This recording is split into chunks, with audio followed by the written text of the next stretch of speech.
علامہ بغدادی صاحب اور دیگر جو ہمارے ذمہ داران تھے، سب سے ایک ہی سوال، پتہ نہیں ان سے ہوا ہے یا نہیں، ہمارے پنجاب میں جتنے بھی گرفتار سے ان سے یہی پوچھتا تھا لیڈروں سے کہ آپ کو پیسے کون دیتا ہے؟ یہی تو سوال ہے، اور تو ہمارا یہ تو جرم، یہی جرم تھا سب کا۔ مجھ سے بھی علیحدہ کر کے لے جاتے اس طرح خفیہ خانوں میں، جی آپ سے کچھ بندے ملاقات کرنے ہیں، میں ہاں جی کہتے ہیں آپ ہمارے ساتھ تعاون فرمائیں، آپ کو پیسے کون دیتا ہے؟ میں نے کہا آپ بتائیں ہمیں کون دیتا ہے، آپ بتائیں کون دیتا ہے، آپ بتائیں، میرے فون پر تو ٹیپیں آپ نے لگائی ہوئی ہیں، آپ بتائیں کون دیتا ہے؟ کہتا ہے ہمیں مل ہی نہیں نہ رہا، آپ تعاون فرمائیں۔ تو میں نے کہا اللہ کے بندو، جن کا کام ہے وہ جانے، ان کا کام جانے۔ خادم کا کام ہوتا ہے صرف خدمت کرنا، پہرے دار کا معنی ہوتا ہے صرف پہرا دینا، نوکر کا کام ہوتا ہے نوکری کرنا۔ باقی دنیا میں جس کی بھی جو ملازمت کرتا ہے اس کو تنخواہ نہیں ملتی، تو جن کی ہم نوکری کرتے ہیں،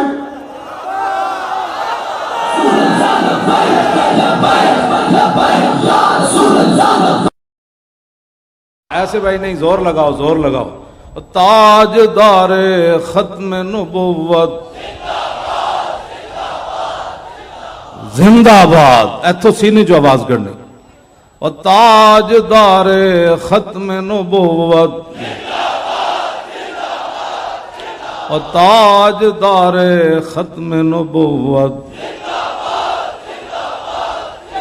تاجدار ختم نبوت،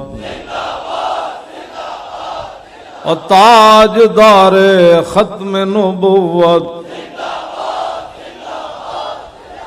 آپ تصور کریں بھائی، حضرت ابو دجانہ ٹوٹی ہوئی ٹانگ کے ساتھ اب مسلمہ کذاب کے قلعے پر کیسے چڑھ رہے تھے، برا بن عازب ڈھال کے اوپر بیٹھ کر اندر چھلانگ کیسے لگا رہے تھے حضور کی ختم نبوت کی حفاظت کے لیے، پھر یہاں سے سینے سے آواز نکلے گی، ایسے نہیں نکلتی۔ تصور کریں صحابہ ہزاروں کی تعداد میں نعرے لگاتے ہوئے جنگ یمامہ کی طرف کیسے جا رہے تھے، بوڑھے بھی جا رہے تھے، جوان بھی جا رہے تھے، بدری بھی جا رہے تھے، نابینے بھی جا رہے تھے۔ وہ تصور سے نعرہ، ہم تو خالی نعرہ لگا رہے ہیں نا ادھر اب ٹھنڈی ہواؤں میں بیٹھ کر، ان کو پتا تھا صبح ہمارا کن سے مقابلہ ہونے والا ہے۔ اور تاجدار ختم نبوت، اور بھائی شیرو وہ جو پیچھے ہو سارے اسی طرح آواز نکالیں جس طرح یہ پہلے لوگ آواز نکال رہے ہیں، یہ آواز بچا کر کس کے لیے رکھنی ہے آپ نے؟ اور تاجدار ختم نبوت، اور تاجدار ختم نبوت، اور تاجدار ختم نبوت، اور تاجدار ختم نبوت۔ 1200 صحابہ شہید ہو گئے، 1200 شہید، جن میں 700 حافظ اور قاری، اور 10 سے 15 صحابہ صرف خالد بن ولید کے پیچھے با جماعت نماز پڑھ رہے تھے جنگ یمامہ۔ ام عمارہ فرماتی ہیں باقی سارے اتنے شدید زخمی تھے کہ وہ خیموں میں نماز پڑھ رہے تھے۔ تو آپ صرف نعرہ لگانے میں ایک دوسرے کے منہ کی طرف دیکھتے ہیں، یہ ایسے نہیں دین تخت پر آئے گا، اس کے لیے تو قربانیاں چاہیے۔ کبھی بدر، کبھی احد، کبھی خندق، کبھی حنین۔ بدر سے بڑھ کر زیادہ خوفناک منظر احد میں ہوا، پھر احد سے بڑھ کر پھر خندق میں ہوا، وہاں تو روٹی کا مسئلہ بن گیا، پیٹ پر پتھر باندھ لیے صحابہ نے، ٹھنڈی ہوا چل رہی، 25,000 کا لشکر آ گیا۔ علیکم بسنتی و سنت الخلفاء، یہ ہے سنت مصطفیٰ۔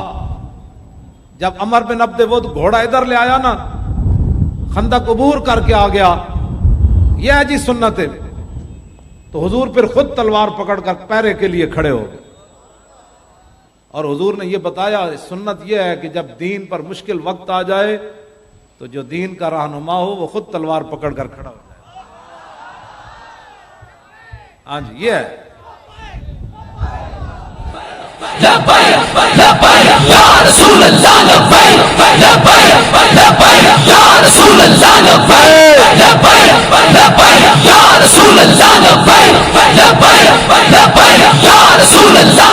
ہاں زور کی بھی قضا ہوئی ہے، عصر کی بھی قضا ہوئی ہے، مغرب کی بھی قضا ہوئی ہے، اور پھر عشاء حضور نے صبح آخری ٹائم جا کر پڑھی۔ تو یہ بھی علیکم بسنتی و سنت الخلفاء کہ جب دین پر مشکل وقت آ جائے تو پھر حضور نے خود بھی خندق کھودی ہے. اور یہ تو پڑھ کر میں ویسے بھی روتا ہوں رات کو کہ حضرت انس بن مالک کہتے ہیں حضور نے خندق کھودی بھی ہے اور پھر مٹی بھی اپنے پشت مبارک پر اٹھائی ہے. یہاں بڑا قیمتی ہے مولوی خاتم، اگر اس کو ہتکڑیاں لگ گئیں تو پھر کیا ہوا؟ ہمارے لوگ جی حضرت صاحب کو ہتکڑی لگ گئی، تو میں نے کہا امام الانبیاء نے تو یہاں مٹی اٹھائی اور ایک بار نہیں اٹھائی. حتی وارت تراب و بیاض بطنی.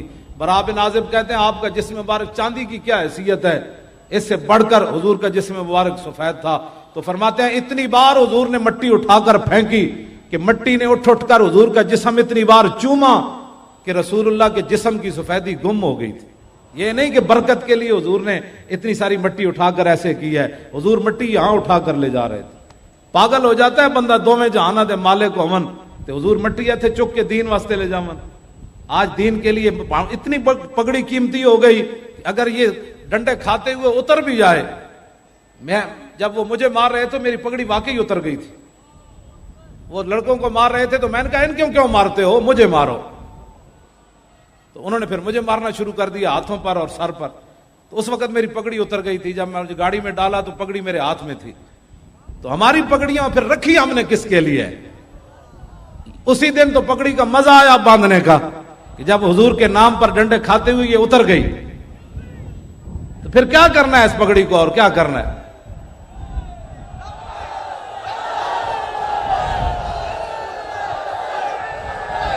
رسول اللہ لبیک لبیک لبیک یا رسول اللہ لبیک لبیک لبیک یا رسول اللہ لبیک لبیک لبیک یا رسول اللہ لبیک لبیک لبیک یا رسول اللہ لبیک لبیک لبیک یا رسول اللہ.